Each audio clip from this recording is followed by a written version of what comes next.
Bueno, muchísimas gracias por la invitación y a Elizabeth, la doctora Balinotti, muchas gracias. Ha sido un placer visitar. Me enteré que tienen semaglutida, tirzepatida, retratutida. Creo que me voy a llevar los tres para compensar por todo el vellú y la sopa paraguaya y todo. Pero estamos muy contentos de estar acá, así que les voy a presentar un poco de nuestra data y nuestra experiencia en la universidad, trabajando en el área del hospital, en el área ambulatoria, en pacientes con diabetes. Entonces, básicamente esto es un poco de popurrí de algunas cosas que estamos haciendo recientemente. Aquí están mis potenciales conflictos de interés relevantes para la charla. Son consultorías con algunas de las compañías que producen sensores y tenemos algo de investigación también de la industria para algunos de los trabajos que hacemos. Esta gráfica básicamente está mostrando un overlap de Banting atrás. Son más de 100 años del desarrollo de la insulina. La primera bomba de insulina tal vez en 1963, y vemos cómo hemos llegado a estas nuevas tecnologías que están acá, incluyendo el último que se aprobó, el Bionic Pancreas, y tenemos uno más, el Twist, que viene ahora, que les vamos a conversar un poco. Si nos vamos para atrás en cuanto a la evolución de la tecnología, ustedes pueden ver acá, estamos hablando 1920, 1921, por ahí el descubrimiento de la insulina. La primera bomba que se incluía tanto insulina como glucagón.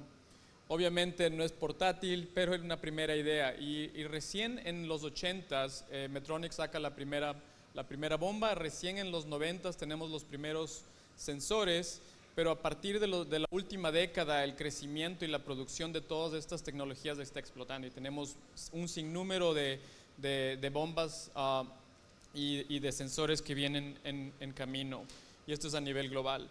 Por otro lado, esto sería como el manejo de la diabetes tipo 1. Por el otro lado tenemos el incremento en el número de drogas disponibles para el manejo de pacientes con diabetes. Empezamos con las sulfonilureas, después la aprobación de metformina, y obviamente tenemos ahora todos estos análogos de incretinas e inhibidores de SGLT1 y SGLT2 que están permitiendo a los pacientes vivir con mejor control de glucosa y también tener una reducción del riesgo cardiovascular, cardiorrenal. Y básicamente lo que estamos empezando a ver es que empieza a haber un overlap en donde estas drogas que están acá abajo se están empezando a utilizar en pacientes con diabetes tipo 1 y las tecnologías que tenemos ahí arriba se están empezando a utilizar en pacientes con diabetes tipo 2. Este es un ejemplo de cómo está incrementándose el uso de tecnología. Ustedes pueden ver en los últimos, si vamos desde el 2010 al 2022, miren este incremento tan aumentado en los últimos años. Es realmente increíble cómo el uso de tecnología está expandiéndose increíblemente. Es como ustedes están usando ahora el sensor GS1, cómo se están incrementando el número de sensores disponibles para pacientes, y esto está cambiando la calidad de vida de nuestros pacientes. Esto es un ejemplo de una data. Tenemos un registro electrónico que se llama EPIC. EPIC es el registro que se utiliza en Estados Unidos, y esto trae data de más de 270 millones de pacientes. Entonces analizamos esa data y queríamos ver, se está usando el GLP-1 en pacientes con diabetes tipo 1, y lo que vimos es, como ustedes pueden ver aquí en los últimos años, el incremento en el uso de GLP-1, SGLT2 en pacientes con diabetes tipo 1 está incrementándose significativamente. Esto se publicó hace unos pocos meses, y básicamente lo que ustedes están viendo acá es que no sabemos cómo está impactando esto en el riesgo cardiovascular de pacientes, no sabemos cómo está impactando en el uso de estas tecnologías y en el control metabólico de nuestros pacientes. Vemos cómo el uso en diabetes tipo 2, el uso de GLP-1, SGLT2 está incrementándose significativamente. Si vamos a todos los análisis, siempre estamos un poco atrasados cuando tratamos de ver análisis poblacionales de cómo está el control metabólico. como ustedes ven en esta gráfica, hay el incremento de todas de estas drogas nuevas, pero lo que vemos a lo largo del tiempo es que la proporción de pacientes que alcanza la meta metabólica de hemoglobina glicosilada menos de 7 se mantiene al 50%. Muy pocos pacientes alcanzan el control metabólico ideal, y si le sumamos a esto control de presión o control de lípidos y los tres, generalmente menos del 20% de pacientes alcanzan todo el control metabólico.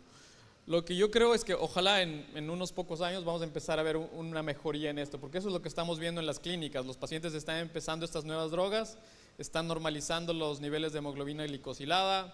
Es increíble, y yo creo que va a haber un cambio finalmente en cómo alcanzan nuestros pacientes las metas. Esta figura es simplemente para mostrar cuáles son algunos de los sensores aprobados en Estados Unidos. Como ustedes saben, cuando llegó Abbott con el Freestyle libre, realmente se cambió todo, porque el costo que venía de $300, $400 para usar los otros sensores era altísimo e inasequible, y finalmente estos sensores empezaron a cambiar definitivamente el uso de esta tecnología en pacientes tanto en tipo 1 como en tipo 2. Pero ustedes pueden ver, hay muchos de estos sensores, esto ya está desactualizado. El G7, ya tenemos un G7 que dura 15 días.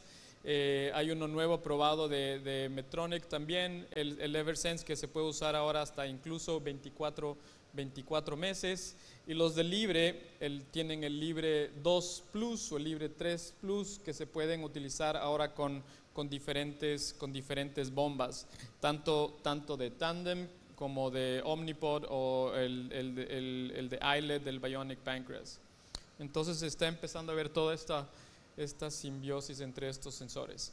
Y lo que realmente están usando todos los pacientes, y ahora hablamos de un paciente que está usando bomba, en general la mayoría de pacientes utilizan algoritmos para insulina automatizada. Los pacientes que están usando solamente una bomba sola ya son realmente pocos, al menos en Estados Unidos, y es porque todas las compañías que sobrevivieron, todas tienen algoritmos que están aprobados ahora por la FDA. Y básicamente, ¿qué es lo que el algoritmo me está haciendo? El algoritmo simplemente está usando los niveles de glucosa y está calculando también cuáles son los niveles de insulina que el paciente tiene a bordo, y predice cómo va, y basado también en la tendencia de la glucosa, el nivel de glucosa, la tendencia de la glucosa, cuánta insulina está a bordo, y decide cómo ajustar la infusión de insulina cada 5 minutos. Es por eso que es imposible replicar esto para endocrinólogos o diabetólogos tratando de ajustar las dosis de insulina para nuestros pacientes. Es porque lo está haciendo cada 5 minutos, ajustando, y suspende cuando predice que hay un riesgo de hipoglicemia. Y los nuevos algoritmos ahora lo que están haciendo es tratando de predecir cuando el paciente comió, por el cambio rápido en la tendencia de glucosa. Si la tendencia cambia rápidamente, el algoritmo empieza a dar microbolos, de manera que empieza a predecir los niveles, y en algunos casos, algunos pacientes se benefician porque ya no necesitan usar bolos con las comidas. Todavía los algoritmos no son perfectos y todavía no estamos alcanzando la meta ideal. Entonces, básicamente, estos diferentes dispositivos, estos son los que están aprobados actualmente. Tenemos Medtronic, Tandem, el de Omnipod, que es el único que tiene en parche, el Bionic Pancreas, y Twist, que es el nuevo que viene ahora. De estos, todas estas bombas utilizan el tubo. Entonces hay un tubito que va hacia el lugar de inserción, excepto la bomba en parche. De estos, el único que no necesita ajustes o información sobre cuál es el componente de carbohidratos, el índice de carbohidratos que el paciente necesita para insulina, índice de carbohidrato-insulina, o cuál es el factor de corrección. El único dispositivo que no necesita información sobre esa data es el Bionic Pancreas. Simplemente se pone el peso del paciente y es como un black box, no sabemos lo que está pasando. Hay 3 algoritmos que están funcionando en el background. Simplemente el paciente pone una comida pequeña, mediana o grande, pero no necesita poner el contagio de carbohidratos, no tengo que poner 45, 60, etc. Entonces facilita un poco el manejo de esa parte.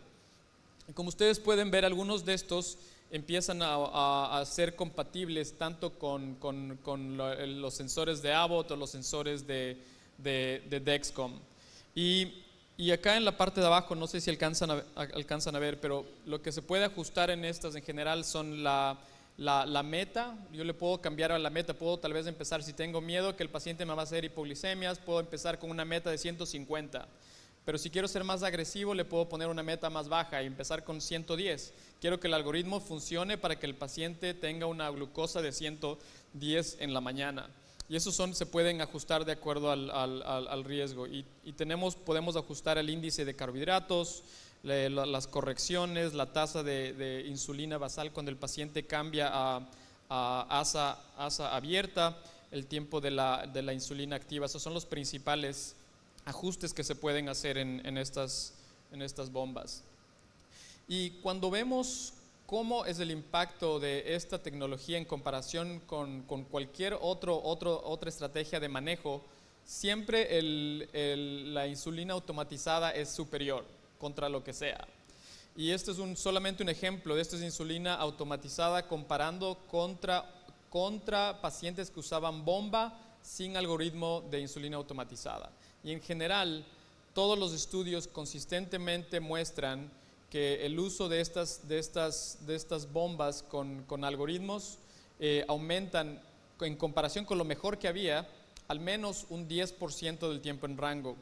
Y como hablaban el doctor Federico Fariña y el doctor Andrés Jiménez, nos contaban del tiempo rango, que es la nueva forma de evaluar a nuestros pacientes. Ya no hablamos tanto de hemoglobina glicosilada porque tenemos una mucho mejor forma de ver cómo está el control metabólico de nuestros pacientes. Y la meta es estar al menos el 70% del tiempo entre el rango de 70 a 180. El tiempo en rango, 70%. ¿Qué significa eso? Alrededor de 16 horas en el día quiero que mi paciente esté entre 70 y 180. Y eso se traduce más o menos con una hemoglobina glicosilada de 7. Si vamos a ver cómo son los datos en el mundo real con estas diferentes bombas, tenemos datos de Medtronic, Control IQ, que es de Tandem, y Omnipod 5. Este es un análisis retrospectivo. Como nadie va a conducir el estudio que compara las tres bombas, las compañías no están interesadas en comparar entre ellas. Esto es al menos un análisis retrospectivo con estos distintos dispositivos en pacientes con diabetes tipo 1. Y básicamente lo que se ve es que el control metabólico es muy parecido con los tres dispositivos. Y la meta alcanzada es alrededor del 65 al 66% en el mundo real. ¿Y qué nos quiere decir esto? ¿Qué es 65-70%? Nos quiere decir que todavía nuestras metas son bajas, todavía no alcanzamos llegar al 100%, que eso sería normalizar la glucosa, ni siquiera normalizar la glucosa, porque 70-180 todavía no es normal. Lo mejor que podemos hacer es llegar a 70%, pero ni siquiera podemos hacer esto con estas nuevas tecnologías. Lo que nos dice es que todavía necesitamos mucho más progreso. Este es uno de los estudios recientes con uno de los nuevos algoritmos de Medtronic, que es el 780G. Básicamente el algoritmo, lo que es diferente al previo es que tiene esa detección de comidas no anunciadas. Es decir, la bomba me detecta cuando el paciente está comiendo porque hay un cambio rápido en la tendencia. Entonces lo que la bomba hace es dar microbolos para compensar esa glucosa que se está elevando con las comidas. Y cuando se comparó en este estudio, comparando 40 pacientes versus pacientes que usaban inyecciones de insulina, vemos que el control metabólico fue muchísimo mejor con este algoritmo. Entonces, obviamente, si comparamos esto con insulina, pacientes que están usando sensores y inyecciones de insulina, tenemos una disminución de hemoglobina glicosilada de 1.4, lo cual es bastante significativo a una hemoglobina menos de 8%. Si vemos la data acá, en tiempo en rango, vemos cómo en el grupo de intervención hubo un incremento desde 36%, el tiempo basal, el tiempo en rango subió hasta el 70%, lo cual es muy significativo con el uso de estas nuevas tecnologías y nuevos algoritmos. Este es el algoritmo de iLet el dispositivo de iLet. Como ustedes pueden ver, simplemente aquí lo único que el paciente entre es la comida. Cuando estamos preparando la bomba para empezar, simplemente ponemos el peso y el paciente dice es una comida pequeña, mediana o grande, y eso se comparó con terapia usual, incluso pacientes con otros algoritmos, pacientes en inyecciones, pacientes con sensores. Y randomizaron los pacientes con un índice de 2:1, 2 para el Bionic Pancreas y versus Standard of Care. La hemoglobina glicosilada alrededor de 7.9, 7.7 basal. Y como ustedes ven acá, tenemos una distribución de educación o el uso de inyecciones similar en los dos grupos, con inyecciones solamente 30% en los dos grupos. Y aquí está el desenlace primario. El desenlace primario fue hemoglobina glicosilada del basal del Bionic Pancreas 7.9 a 7.3. El grupo control 7.7 se quedó en 7.7 y la diferencia ajustada es una disminución de hemoglobina glicosilada de 0.5%. Y si miramos el tiempo en rango, vemos el Bionic Pancreas empezaron con 51 y subieron el tiempo en rango a 65. Un incremento de alrededor del 15% en este grupo. En el otro grupo de 51 a 54, la diferencia ajustada entre los dos de 11 puntos de tiempo en rango. Y aquí se observa la proporción acumulada de pacientes que alcanzan la meta de tiempo en rango. Obviamente no son todos, pero es una mayoría en el grupo con el páncreas biónico. Si vamos a la data del mundo real, esto es un estudio con Tandem Control-IQ, que es uno de los que se utiliza bastante en Estados Unidos. Como ustedes pueden ver en este estudio, hubieron 7,000 pacientes con tipo 1, pero también 378 pacientes con diabetes tipo 2. Y si vemos el control metabólico en este estudio, simplemente es basal, datos basales versus datos a los 12 meses. Y lo que observamos acá es que el tiempo en rango basal empezaron los pacientes con 69 y subieron a 78, que es lo que esperaríamos, alrededor de 8 al 10% en incremento. Lo mismo parecido en diabetes tipo 1. ¿Qué tenemos de nuevo? ¿Qué es lo que está viniendo? Les quería presentar unos datos de 2 estudios que se publicaron este año. Participamos en los 2. Y es básicamente ahora el uso de estas tecnologías, pero en diabetes tipo 2. Estos son los estudios pivotales, son los primeros estudios que se fueron diseñados para buscar la aprobación de la FDA. En el estudio primero, este fue un estudio con 20 centros, fue un estudio no randomizado, pero tenemos data basal y después los pacientes asignados al Omnipod 5, se llamó el Secure Type 2 Pivotal Trial. Y en este estudio, básicamente lo que hacíamos, enrolamos alrededor de 300 pacientes. Los pacientes empezaban con 2 semanas de terapia estándar. Básicamente usaban el sensor, continuaban usando lo que estén usando y podían usar cualquier droga, GLP-1, SGLT2, etcétera, pero tenían que tener esos 2 semanas de terapia estándar como basal y después fueron asignados al Omnipod 5 por 13 semanas. El desenlace primario fue hemoglobina glicosilada y desenlaces secundarios, otras métricas de monitoreo continuo. Se incluyeron pacientes más de 18 hasta 75 años con diabetes tipo 2 que estén en insulina y tenían que tener una hemoglobina glicosilada menos de 12, podían estar en basal bolo o insulinas premezcladas, pero todos con diabetes tipo 2. Esta es la distribución de grupos. Tenemos una proporción de 22% de latinos, la mayoría con inyecciones, 73%, con inyecciones múltiples, o sea, basal bolo, basal solamente 21%, muy poquitos con bomba y premezcladas también muy pocos.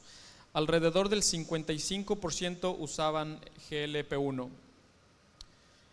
Y aquí aquí está la parte del uso. ¿Qué fue lo que los investigadores decidieron usar desde un principio? La mayoría usó la meta de 110, otros de 120 y menos con las metas más altas. Y lo importante de esto, el 94%, es que nos dice que los pacientes estaban usando el algoritmo 94% del tiempo, es decir, estaban en insulina automatizada todo este tiempo durante el estudio. Y este es el desenlace primario aquí a la izquierda. Empezaron con una hemoglobina glicosilada de 8.2, bajaron a 7.4 y no fue diferente de acuerdo a la insulina basal, ya sea con múltiples inyecciones versus basal, el efecto similar en los dos grupos. Acá tenemos la mejoría del control metabólico de acuerdo a los diferentes subgrupos de hemoglobina glicosilada basal. Como ustedes esperarían, los pacientes que estaban con hemoglobina glicosilada baja desde el principio se mantuvieron, pero mientras más alta era la hemoglobina glicosilada, el impacto del dispositivo hasta de un 2% en aquellos pacientes con una hemoglobina glicosilada de 10. No hubo diferencias tampoco de acuerdo al uso de GLP-1s.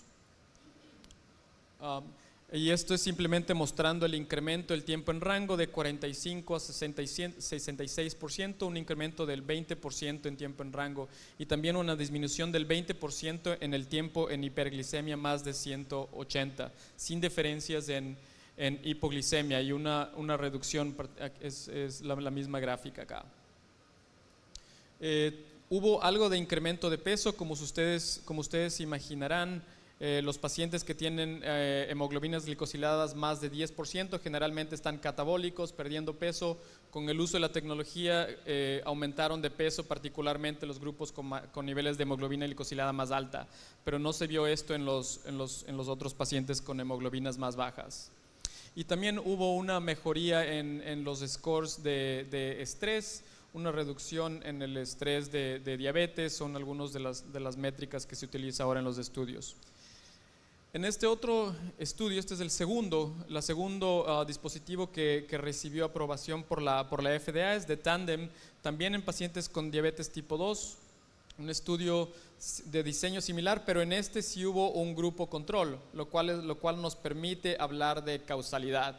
En el otro es como una estimación porque no tenemos un grupo control, no podemos tener una diferencia ajustada. En este estudio también enrolamos pacientes un índice 2:1. 2 pacientes al dispositivo versus control. Hubo una distribución de diferentes grupos de educación, latinos un 11%. La proporción de pacientes con GLP-1 SGLT2 del 40 al 50% con GLP-1, alrededor del 20% con SGLT2, la mayoría con metformina. Y aquí están los desenlace primario y los desenlaces secundarios que fueron analizados jerárquicamente. Y la hemoglobina glicosilada, hubo una disminución de 8.2 a 7.3 en el grupo de intervención versus 8.1 a 7.7 y la diferencia ajustada de 0.6%. Lo que habíamos visto con el otro era alrededor de 0.8%, lo cual es probablemente similar. El porcentaje, el tiempo en rango subió de 48 a 64 en el grupo de intervención y 51 a 52, realmente no hubo cambio. Una diferencia de 14 puntos en tiempo en rango en esta población, y este es el análisis por subgrupos. Como ustedes pueden ver, todas las estimaciones están en el lado izquierdo, lo que quiere decir que se favorece el uso de la tecnología en todos los grupos, de acuerdo a ya sea el diferente índice de masa corporal, hemoglobina glicosilada, glucosas basales, GLP-1, GLT2 en general. El beneficio fue en la mayoría de los pacientes. Y esto es simplemente para mostrarles cómo hubo una mejoría casi inmediata. Acá abajo tenemos las semanas y aquí tenemos el tiempo en rango, el promedio del tiempo en rango. Y como ustedes ven en semanas, a la primera semana ya hubo un control metabólico con el dispositivo y aquí está en días. Inmediatamente después del primer día, el paciente se pone la bomba y el control metabólico mejora y se mantiene. Y aquí pueden ver igualmente el tiempo en rango superior durante las 24 horas del día para el grupo de intervención. Entonces, ¿cómo se pueden usar estas tecnologías en otros ámbitos, en otros pacientes? Se están aprobando estas tecnologías para diabetes tipo 1 en embarazo. El primer dispositivo aprobado es uno de un algoritmo del Reino Unido. Pero les quería mostrar un poco de nuestra experiencia en el hospital y lo que estamos haciendo. Generalmente en el hospital el paciente viene, vemos qué tipo de glucosa, cómo está la glucosa, la hemoglobina glicosilada, qué es lo que está tomando y tratamos de individualizar la terapia. Entonces, en los últimos años, basados en estudios controlados con randomización, hemos observado que los pacientes que vienen con niveles de glucosa realmente baja, que no están usando muchas medicaciones, pueden controlarse súper bien con drogas orales. No hay necesidad de usar Basarbolo. Por ejemplo, se puede usar un DPP-4 fácilmente en estos pacientes. Sin embargo, cuando yo tengo un paciente que viene con una hiperglicemia moderada, puedo usar incluso solamente basal con un DPP-4, y eso no es inferior al uso de Basal-Bolo. Entonces, tal vez puedo tener un régimen un poco más sencillo. En pacientes que vienen un poco más complicados, ustedes son diabetólogos, endocrinólogos, a ustedes les llaman cuando tienen el paciente que es más difícil de tratar, el paciente que está con glucosas de 200 o 300. Para esos pacientes en general usamos Basal-Bolo, pero lo que tenemos también como problemas aquí es que hay que hacer la coordinación de las glucosas. Son 4 glucosas al día, que la enfermera tiene que dar la dosis de insulina, la comida tiene que llegar a tiempo, entonces generalmente es un desastre.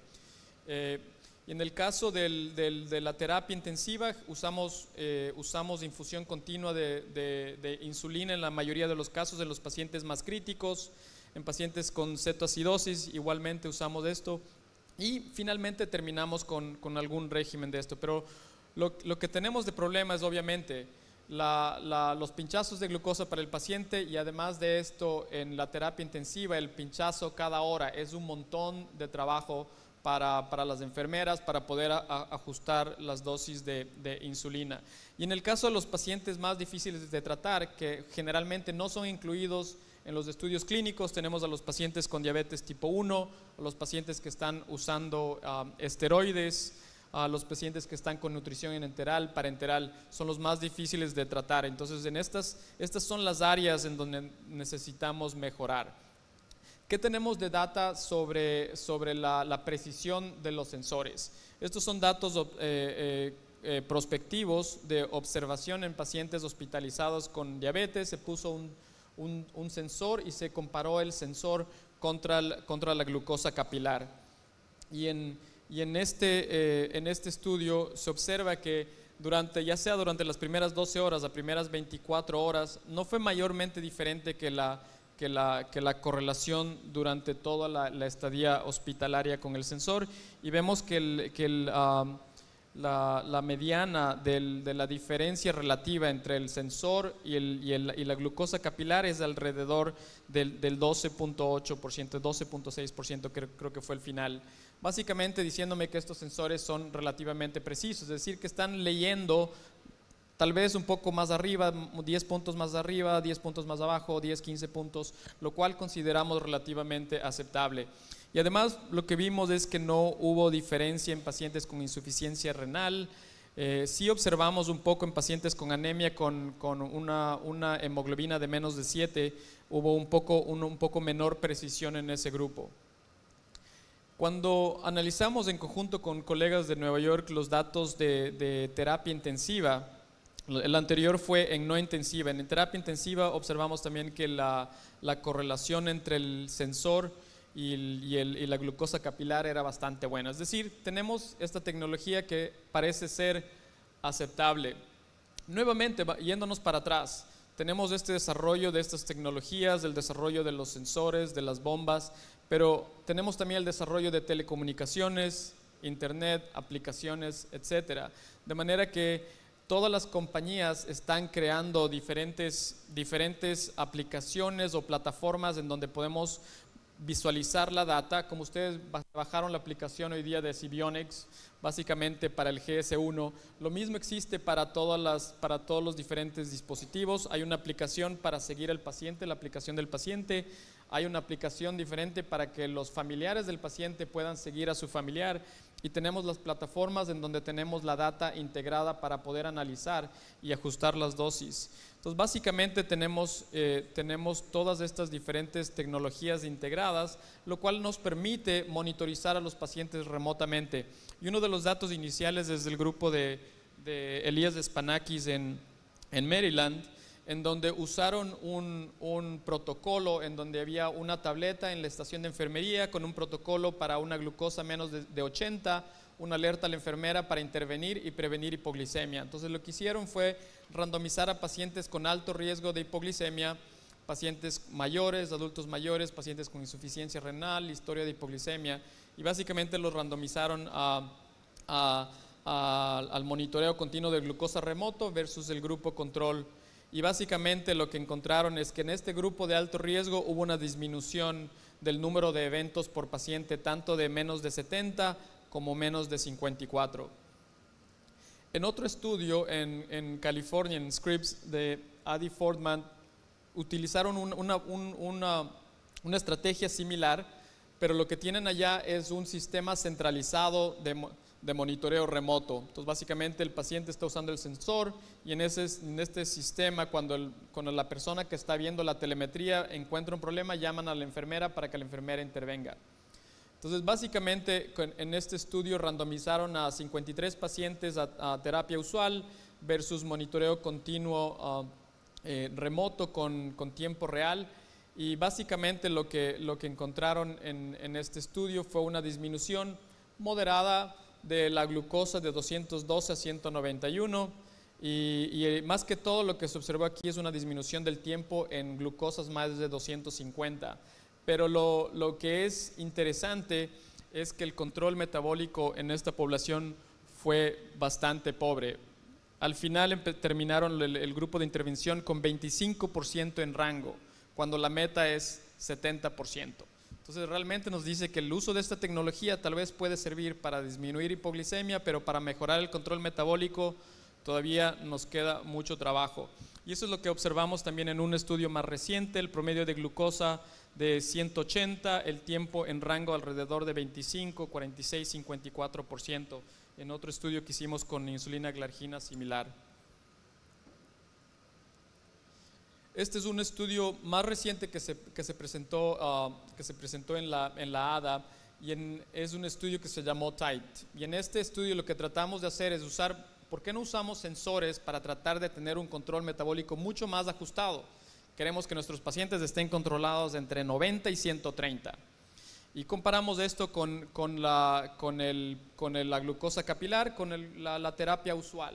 Lo que queríamos observar es que con esta tecnología podemos controlar a nuestros pacientes y tenerlos mucho mejor controlados. ¿Qué observamos? No hubo diferencia. Y como ven acá en la parte derecha, las líneas están superpuestas, no hubo diferencia mayor en control metabólico con el uso de esta tecnología. Algo sí, un poco tal vez de pacientes, la proporción de pacientes con glucosas entre 140 y 180, y menor proporción en el grupo de intervención con glucosas de 180. Pero básicamente el tiempo en rango alcanzado con el grupo intensivo fue de 63%. Esto es entre 70 y 180. Cuando miramos en la data del estudio de 70 a 130, la proporción fue creo que fue como de 10% o sea, realmente fue un estudio negativo. Entonces, ¿qué es lo que hemos estado haciendo? Entonces, tenemos data de precisión, tenemos data de que podemos monitorizar a los pacientes remotamente. Tenemos algunas recomendaciones en cómo deberemos usar la tecnología cuando estamos usando estos sensores, porque hemos observado que hay problemas de precisión, particularmente en la terapia intensiva o cuando hay una presión sobre el sensor, que es lo que hemos observado en algunos casos. Y lo que recomendamos es usar un protocolo de validación que es básicamente... le pedimos al personal de enfermería que monitoree al paciente con glucosa capilar y compare esa glucosa capilar con el sensor para poder utilizar el sensor.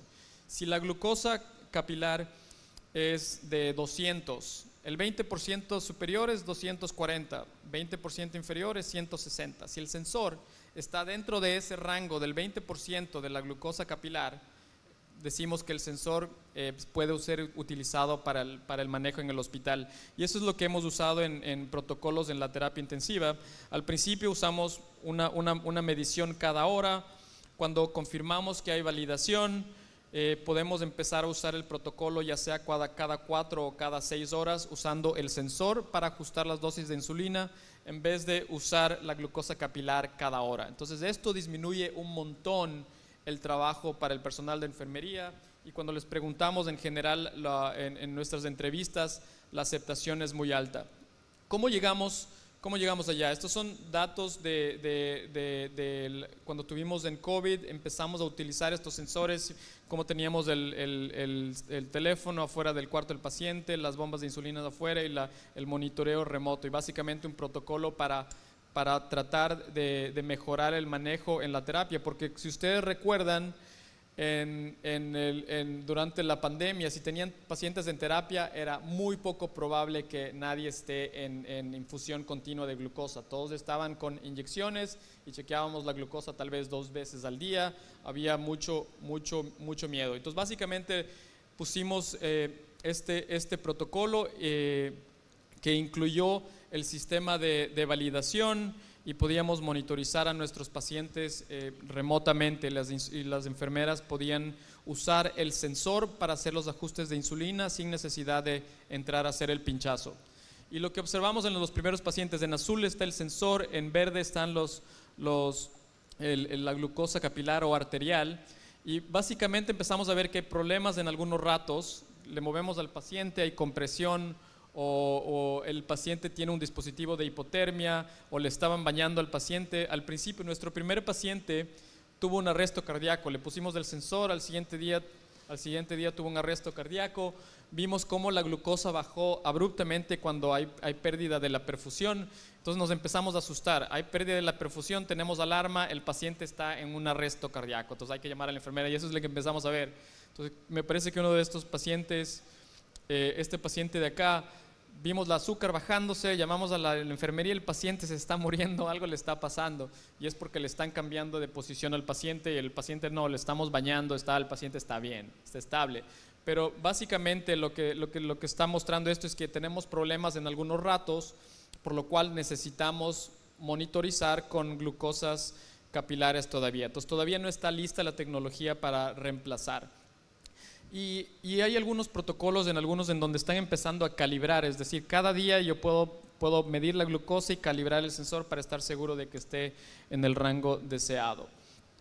Entonces, ok, tenemos los sensores, son precisos, seguros. ¿Qué tenemos de información sobre insulina automatizada en el hospital? Habíamos hablado de los diferentes dispositivos que tenemos disponibles. No existe data, ninguno de estos dispositivos está aprobado. Al menos en Estados Unidos, la única data que tenemos por ahora prospectiva es con Omnipod 5, y les voy a mostrar un poco.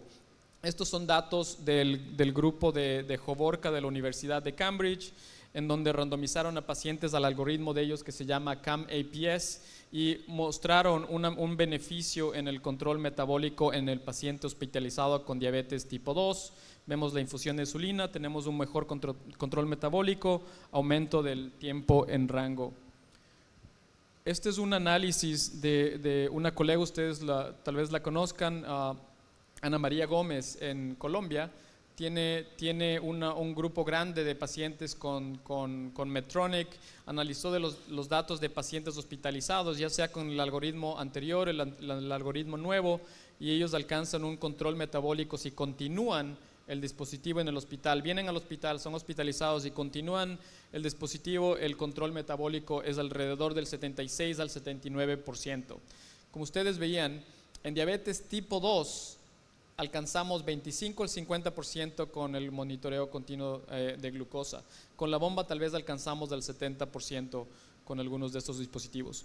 Entonces, esta es una experiencia de nosotros, lo que hemos estado trabajando en los últimos años, basado en lo que hemos aprendido sobre los sensores de glucosa, el monitoreo remoto. Y básicamente lo que hicimos es poner un protocolo de para probar si se puede utilizar esta tecnología en el hospital.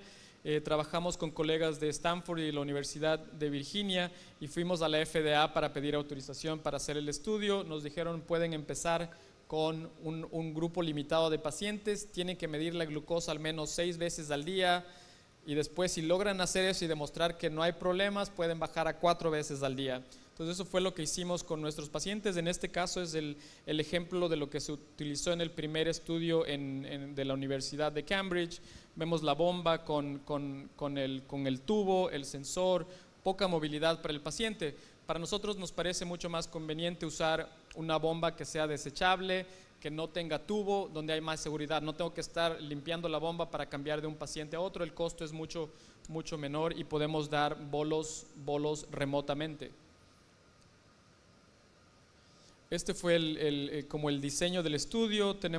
Usamos G6 en el estudio inicial, la data va a la nube y lo que podemos también hacer es monitorizar la infusión de insulina remotamente. Entonces tenemos glucosa, insulina remota, podemos ver cuando el paciente recibió una dosis, podemos ver cómo el algoritmo está funcionando y también en la estación de enfermería con monitoreo remoto con el protocolo. Básicamente empezamos con 6 glucosas al día al principio y después bajamos a 4 glucosas.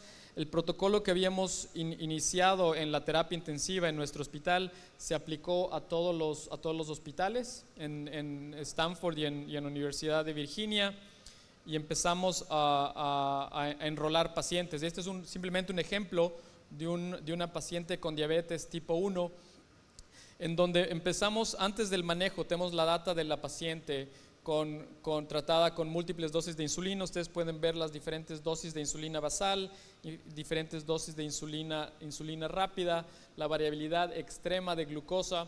Empezamos la terapia con la insulina automatizada, con el control remoto. Ustedes pueden ver la disminución significativa en la variabilidad de glucosa, mejor control metabólico y después nuevamente el manejo por endocrinólogos.